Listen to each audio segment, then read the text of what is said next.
Well, as spring football continues, Oregon's biggest glaring need is at tight end, but they might have one more too. Here we go.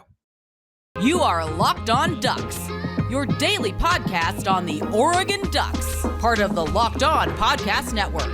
Your team every day.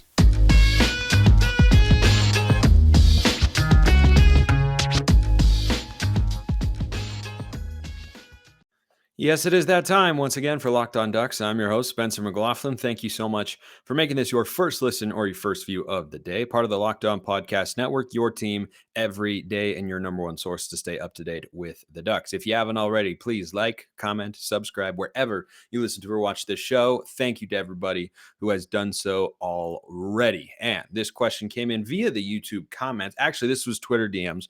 You can reach me on YouTube. Drop a comment. You can reach me on Twitter at smalls_55 or at Locked On Ducks. This one from the DMs via Tanya Shipley, who asked a couple of great questions, by the way. The other one is stashed away for a later date. But for today, mailbag question asks Tanya. This one might be better after spring game. Not so much. It's kind of perfect right now. But excluding tight end, what position do you think the Ducks are vulnerable at in terms of depth? Could even include the coaching tree with this if Ducks success continues to make assistants hot coaching commodities. Well, I don't think any more assistants are going to be leaving at this point in time. It's kind of a weird. It'd be very, very strange if that happened, given the timeline and spring football and whatnot. So I don't have any concerns on that front. But what she's alluding to on the tight ends is 100% correct. Something we've discussed here on the show, and a couple targets. My bad, I missed one of them over the weekend before I recorded Monday's show. But Malcolm Epps, the USC tight end, who I evaluated in full as a prospect here on the show, looked like he was a perfect fit. He ended up going to Pittsburgh. And Varkey's Gums, freshman All-American, coming out of North Texas. It was down to Oregon and Arkansas, and he's woo pig suey. So he's going to be a hog. And also on the potential transfers front, Bear Alexander, the defensive lineman, went to USC. So Oregon's in a place right now where they have 3 scholarship tight ends on the roster, and one of them is a true freshman. That is about as thin as you could possibly be at the tight end position without having or the only way you could be thinner is a better way to put this realistically is if you just had a litany of injuries, right? And Terrance Ferguson is expected to be fine, by the way, but he's out for the rest of spring football. We won't see him at the spring game on Saturday. I think tight end is a pretty glaring need. Now, the good news here is the portal window is open until May 1st, right? They moved the timeline up, which I'm not a fan of, by the way, right? When you're getting ready for a spring game and figuring out depth charts, like I think you're just putting too much on coaches by having this window be right in the middle of spring practice. And I just not a fan of that move from the NCAA. But per our usual arrangement, the people who are making decisions about college football know very little about the sport itself or care very little about who gets impacted by such moves. They just kind of do stuff because it sounds fun and cool and all that sort of stuff. But so the portal window is open until May 1st. But that's the last day that you can enter the portal. You can come out of the portal basically anytime. That is my understanding. So Oregon will have time to get at least one transfer tight end. Who that will be, I don't have a names list right now. I would have to scour the portal and see, who's possible. But Gums and Epps both would have been really, really good fits for the Ducks. And what this comes down to essentially is Kenyon Sadiq is going to be he's going to be called upon as a true freshman. He is 100% going to be called upon. And in the meantime, in spring practice, you could see guys taking snaps at different positions. Dan Lanning has been, as usual, mum's the word, about what guys are taking reps at tight end that are not traditionally tight ends. But I don't expect that to happen in the fall where you have like a Mateo playing tight end or I don't know, Josh Connerly playing tight end, or just like, pick random names or slide Mace Funa or a linebacker or somebody. I don't know. Someone who's got tight end in their past. I don't expect that to happen. But I do expect them to add a transfer portal tight end because you can't go with just 3 scholarship tight ends. You rotate those guys pretty often. We had 4 tight ends play consistently last year. I don't think they want to go in with 3. I think they'll add at least 1. But it does bring me to the second part, or the first part rather, or second, first part, whatever, that component of Tanya's question. besides tight end, what position are the Ducks vulnerable at in terms of depth? Well, apparently the staff sees wide receiver as a place where they could add a player. That offer still out there to Gary Bryant, and Bryant's a really talented guy. Was coming out of high school, but I think I don't think he's as high of a priority, at least for me, at the receiver position. Like, sure, I take him. I always like having talented guys, but I don't see him as a super pressing need, and I don't see receiver as a position where Oregon has tremendous depth concerns, right? Like my prediction for the starting receivers, you'll have Troy Franklin at the X, Trayshawn Holden at the Z, Chris Hudson and Tez Johnson probably split in the slot.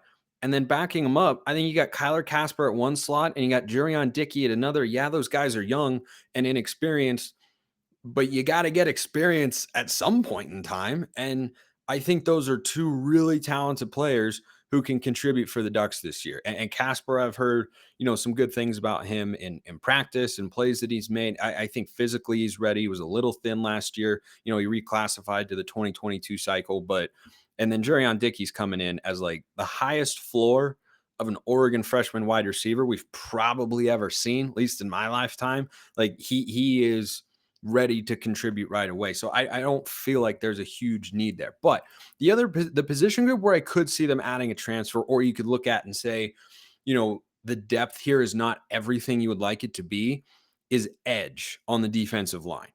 And when you look at what Oregon's shaping up to roll out at the edge spot this year, again, thinking about it in a two deep standpoint, you've got Jordan Birch, you got Mace Funa. Those are your most experienced players at that position. Brandon Dorlus also probably counts because he's lined up at defensive end as well. But I think he's much better on the interior, and I think he'll play there more this season. But he's one of the top three guys I have in my prediction right now in terms of the rotation. And then you have Mateo Uyunglele, the five-star true, well, high four, whatever, the highly touted true freshman coming in. I don't know how reliable he's going to be. I've got high expectations for his career, but I certainly don't expect him to be tearing it up, game 2 against Texas Tech when we're going to need to be getting pressure on our old friend Tyler Shuck. So I could see edge being a position. Now, interestingly enough, I saw from one of you the other day. I love when you guys send me information, by the way, because I try to keep up with the news as best I can, but sometimes you're better at that than I am. One of you sent me a DM that Oregon is looking at Jeffrey Mba. That's M''BA. He's a defensive lineman from Auburn that the Mario Cristobal staff recruited. He was a 2022 recruit, 4-star defensive lineman, 6'6", 305 pounds. Not an edge prospect, but I think telling that they would be willing to go after that sort of guy as to how they're feeling about the defensive line. Like, there were a lot of names in that defensive line room, but is the production everything that you'd want it to be? Maybe not. Depending on how well Popo's able to get back to the level he was at before his injury, which was first team All Pac-12. I mean, he was outstanding. So if you told me it's Dorlus and Popo and Casey Rogers and like a Keon Ware Hudson or Sam Taimani in there, yeah, I could see that. But did I feel like guys like Keon Ware Hudson or Jake Shipley's played on the defensive line, or Sam Taimani even? Do I feel like those guys have, been so good, so dominant that you couldn't add a transfer in that position? Clearly not. And the Oregon staff, I think, feels the same way. So I could see that, but I'd look at the edge position, because the only other players who can play that edge outside linebacker spot, where you're standing up on the end of a 4-2-5 front, Blake Purchase, true freshman coming in. Tatum Tuioti, also a true freshman coming in.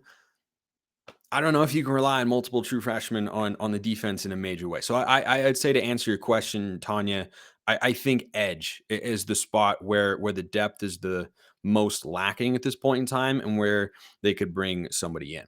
So last year, Oregon had some special teams mishaps. They were not particularly good.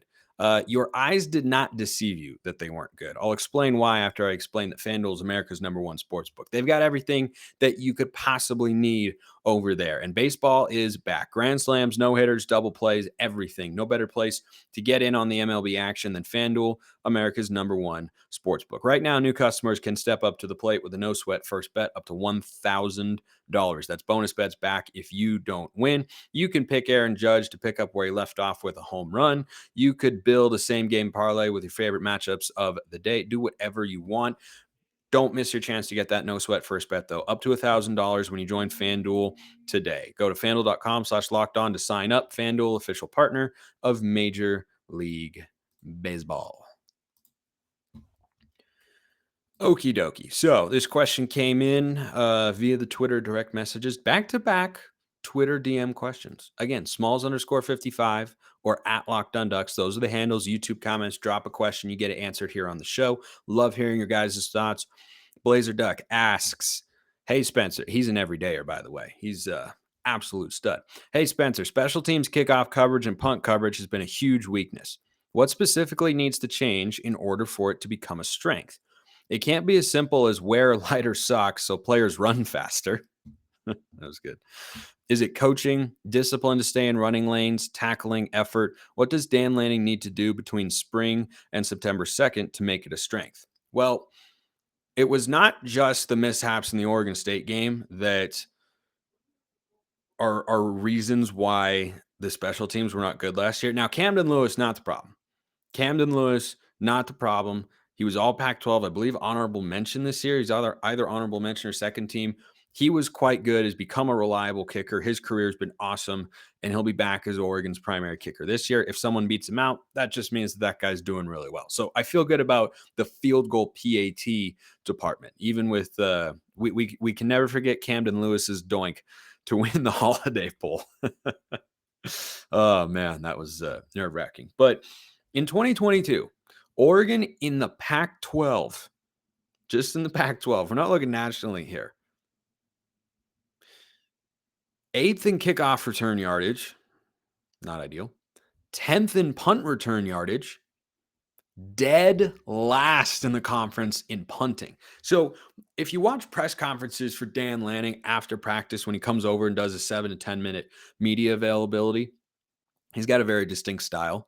And like it's very distinctive, and I'm totally good with it. He's pretty funny sometimes, and he'll say exactly what he wants to and exactly what he doesn't want to. But he will get asked about punting pretty regularly. Like it's not an uncommon occurrence to hear him get asked about the punting because it was really, really bad last year. So that's the first thing is you have to have a better actual punter, right? You need to find a Jackson Rice to go back there. You need to find a Blake Maimone. Someone who can get the ball up into the air and way down the field because we just didn't have that last year. It was not good enough. It's why they brought in Luke Dunn, the punter from Australia. And look, there's more than one way to skin a cat here. You either have to be able to get it high and directionally accurate or like a Tom Snee. Tom was good. But you also can go the Australian route where you do that kind of rugby punt, you run out, and you kind of roll it down the field. Either way, you just got to find a way to be effective. So that's the first thing. The punter has to be better. The second thing, though, is clearly Oregon doesn't have enough guys or didn't last year who were out there to make impact plays on special teams. And it's something I think that gets talked about in the abstract a lot. But when you're talking about a special teams unit, you need guys on there with high-end speed. You need guys who are really good tacklers, right? It is a component of your defense. I think of special teams as an extension of the defense, right? They work in tandem because if the punter can pin the other team inside the 20 rather than letting him bring it out to, the 30, 35-yard line or whatnot, statistically, your defense is going to perform a lot better. And part of the reason the defense did struggle, not entirely, they still have their own things to work out, but part of the reason the defense struggled last year, particularly in the points per game department, is that they were often put kind of behind the 8 ball in terms of opponent's starting field position. So That's something, and you just love to see more explosive plays in the return game as well. I think return game was, it had its moments. Eighth and kickoff return yardage isn't great. If you could get that up and be middle of the conference, I think that's fine. But clearly, the offense, based on what we saw last year, didn't need a tremendous boost in that sense. But the actual punter has got to be better, right? That's an individual. That's not forget, the gunners and the blocking and the coaching and everything like that. The actual punter has got to be better. Adam Berry was pretty good at generating kickoffs last year. I think he was one of the 3 or 4 best in the Pac-12 in terms of touchback percentage. So not concerned about that. But the coaching, frankly, has just got to be better. The coaching and the execution, it's no different than an offense or a defense. The coaches have got to coach better, and the players have got to go out there and be more disciplined with their assignments, understand what their roles are, and go out there and make impact plays. Because there just weren't very many. Oregon special teams last year, when you were doing a kickoff or a punt, it felt like you were holding your breath because you were just hoping that they weren't going to allow, a big return. But in terms of what it has to, is it coaching? Is it discipline? Stay in running lanes, tackling, effort? I don't think it's an effort thing. I think that you have to be able to work in conjunction with your punter. And there are a lot of different ways schematically to approach special teams, right? There's directional punt this way, directional punt that way. There's, the running punt, let guys get down there. There's, more protection. There's more coverage. There's, there are a lot of different ways to do it. And look, it was year one for Joe Lorig, and he came in, I think, with pretty high expectations from Penn State, where his special teams units were really, really good. But last year, they were not good enough. They were not good enough. And so in year two, you'd like to see growth on that front. You'd like to see, not as many punt returns get brought back 15 to 20 yards when we're the team that's punting. You'd like to see us bring a couple more punt returns back. Though, frankly, on punt returns, personally, I don't really care about punt return yardage as much. On kick return yardage, I care about. Punt return yardage, just catch the ball. Just get the ball to the offense. That is my number one thing on punt return, is get out there and look. If you got a lane, great. But I don't need you, and Oregon showed this last year, right? They were, 10th in punt return yardage. And they had one of, if not the best offense in the Pac-12. I think they were first in points per game. I don't know. They were tops of the conference, right? You don't need great punt returns necessarily, but you do need better coverage if your defense is going to be better. And I think it's about finding impact players. I think it's understanding the scheme and the assignments. And then at the end of the day, you got to go out there and execute. And you need guys who are hungry to do that. And, I think that's a place where true freshmen can really make a name for themselves, is on special teams, right? Guys like Roderick Pleasant with great speed. I would have pegged Jaleel Tucker till he transfers, a guy who could make an impact there. But anyway, hope that answers your question well enough. And I'm certainly not going to overlook the special teams for this year. Before I get to the 2 basketball transfers, just a real quick question that came in yesterday from Bud Everts. This is kind of a fun one. What does Smalls _55 stand for? I'm mystified. I could just leave it out there in the lure of Spencer McLaughlin, host of Locked On Ducks, and just kind of let it simmer, let it marinate, and let you foster your own thoughts. But instead, I will answer the question. So that Twitter account is the same one I've had when I first joined the app back in 7th grade. Yeah, 7th grade. And at the time, I was playing on a JBO baseball team in Lake Oswego, and my nickname was Smalls. So when I needed to come up with a handle, the Smalls moniker had been given to me by my coach that year, Ben Monnier. I was standing next to him, and he was hitting fly balls to the outfield, and I was and I was just doing some catching for him, and I kept giving him bad tosses. And so he just looks at me and goes, "You're killing me. You're killing me, Smalls," because I don't know why. I just kept giving him bad tosses. And he goes, I'm going to call you Smalls. And I was like, okay. And I'd seen The Sandlot, and of course I like it. And so my number that year was 5. And so when I made my Twitter handle, I wanted it to actually be Smalls _5. And I had to try a bunch of different stuff, because it was Smalls 5, that was taken. Smalls _5, that was taken. That's my Instagram handle, Smalls _5.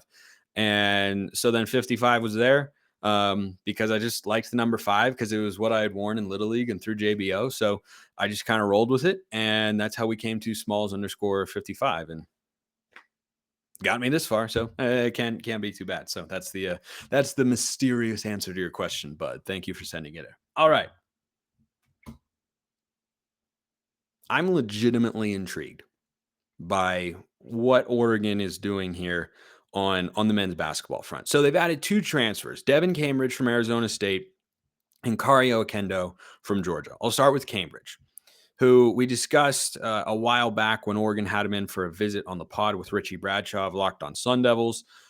Richie, to sum up his thoughts, guy who's covered him for the last several years, said, quote, Devan Cambridge was a starter for the vast majority of the 2022-23 season for ASU. While his production may appear lackluster in the box score, it is 9.8 points per game, so not that lackluster. Don't be fooled. Cambridge is a do-it-all kind of player with big play potential, with solid defense and good enough shooting. Cambridge can be a starter for the Ducks in a best-case scenario, one of the better sixth men in the Pac-12. I would love for him to be one of the first guys off the bench. Like Quincy Guerrier last year, who transferred away, he's going to Illinois. I think this is kind of a direct replacement there. And I thought Guerrier last year, who averaged between 9 and 10 points per game, he shot it better from 3 than Cambridge did, but was 6'7". Cambridge is 6'6". He's 215 pounds. He's got just 1 year of eligibility left. He's played in 127 career games. Super experienced guy. I really liked having Guerrier off the bench. Gave you some size, athleticism, and a wing who can create your own shot. And Cambridge can do that. And he also rebounds well. I think that's what Dana Altman is seeing here. He's a guy who averaged just under 10 points a game, 5 boards, shot it not great from beyond the arc, which I'll touch on in a moment. But I loved Guerrier coming off the bench. So I think going into next year, my preferred starting lineup, you'd have Jackson Shellstat at point. I really like him there. You'd have Jermaine Couisnard at the 2. Probably Mookie Cook at the 3, but it might end up being Cambridge, KJ Evans at the 4, and Folly Dante at the 5. I think that's a pretty darn good starting lineup. And if it's Cambridge on the wing, then you're probably bringing Mookie Cook off the bench. You're probably bringing Keyshawn Bartholomew off the bench as well, the ultimate jitterbug instant offense 6-man off the bench. Nate Biddle, and then you have Jadrian Tracy, the sharpshooter, and now this is where it gets kind of interesting because I think this could go in a number of different directions, right? That's what my preferred rotation lineup would be with those guys, but Cambridge, I wish he was a better three-point shooter. He was just a hair under 30% a season ago. He's never been a knockdown shooter. And Oregon just had a historically bad season of shooting threes. Worst in the Dana Altman era, worst in like 20 some odd years for Oregon men's basketball. It was really bad. So it's curious to me that you go out and add 2 guys who didn't even shoot it 30% from beyond the arc last year. Now, they also added Jadrian Tracy, who was a JUCO guy. So I don't think he's quite as likely to play, but if he can shoot, then he should see the floor. He was 43% from beyond the arc. Like, that's what I'm talking about. Oregon needs at least one guy who can shoot over 40% from 3. And they don't have that right now. And to me, that's a problem. And even if you look at Oquendo and Cambridge and say, well, maybe in this system they'd be better shooting. That's still, I think their ceiling, both guys, upper is mid 30s from beyond the arc. So I understand it on the one hand because Guerrier gave you shot making off the bench. He gave you size, athleticism.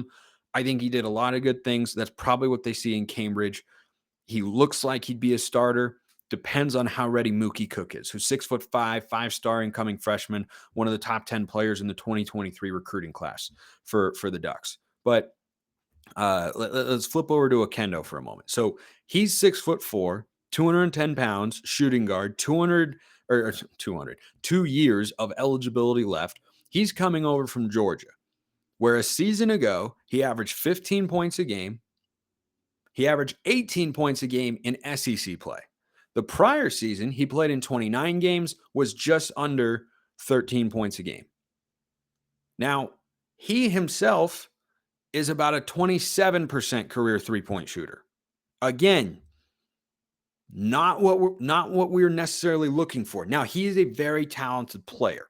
And what I would love to see both of these guys do is what Jermaine Couisnard did. So Jermaine Couisnard is going to enter his 5th year of college basketball. He said 3 with South Carolina, 1 with Oregon. He'll play 1 more this year. So Couisnard, his first 2 years in college hoops was under 30% from beyond the arc. But the last 2 years, sorry, he was under 30%. He was under 30%. I'm trying to read my own notes here. In each of his first 2 years. And then the last 2 years, he's also been under 30%, kind of that 28-29% range. But a season ago, he was 32%. 32, 33, kind of in that range. So if he can continue to make a jump, I would like to see these other guys do the same, because Oregon you just can't afford to have a bunch of guys on the court who can't hit 30% of their threes, because we saw what happens when you do that this year, right? Will Richardson just kind of stopped shooting altogether, which was unfortunate because he was like a 41% three-point shooter during his best years with the Ducks. Keyshawn Bartholomew was a really good three-point shooter in conference play. He ended the year 37%. I really like Bartholomew. I'm a huge fan of him off the bench. But I look at both of these guys and say I would really like to see them up their three-point shooting percentage. And look, Couisnard did that. He was 33%, sorry, not 32, 33% a year ago. So if these guys can do that, then they can be really good players and be what Oregon is kind of looking for here.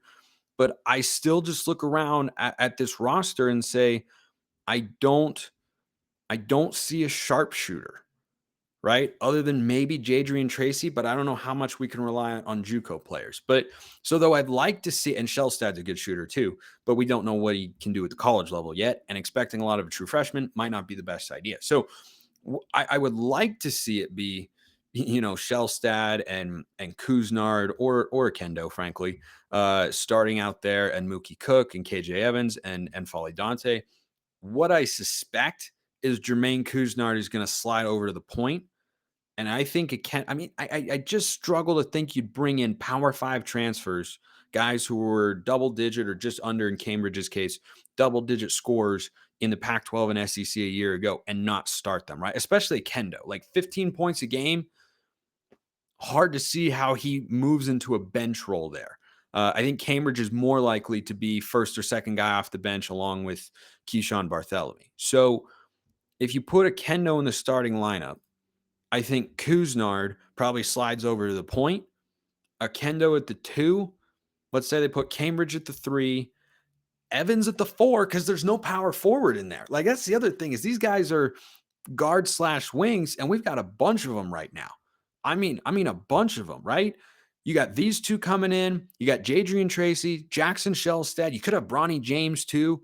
So right now, we haven't officially heard. It's expected that Keyshawn Bartholomew is going to come back. But between him and Brennan Rigsby, do not be surprised if between now and the end of this transfer portal window, one of them decides to put their name in. I think Rigsby would be more likely, but I won't be surprised, because I just don't see how Rigsby, who, does a lot of solid things, but couldn't bring it a year ago offensively. He really struggled to shoot the basketball. I mean, who didn't on the Ducks, honestly? But Rigsby was just under 28% from beyond the arc. If he doesn't have an avenue to playing, I could see him going elsewhere, and I could see him not having a major avenue to playing. So if it seems like I'm hesitant to get over the moon about these guys, it's because I am. Like, they bring a lot of upside. They bring a lot of production. They bring a lot of experience, athleticism. And I think they fit what Dana Altman wants to do from the defense and rebounding standpoint. But defense and rebounding is not why Oregon struggled last year. It was that they went through too many offensive droughts and they couldn't shoot the three. And it was just game in, game out. If they won the three-point shooting battle, they won the game. If they lost it, they lost the game. and they had too many instances in which they couldn't keep up with other teams in the conference shooting. So, yeah, ending it like every middle schooler and high schooler with a PowerPoint presentation. I'm not completely down on these guys. They bring a lot of things to the table. Shooting wise, not there yet. Hopefully they make a jump. Appreciate everyone listening. Have a wonderful rest of your day and go Ducks.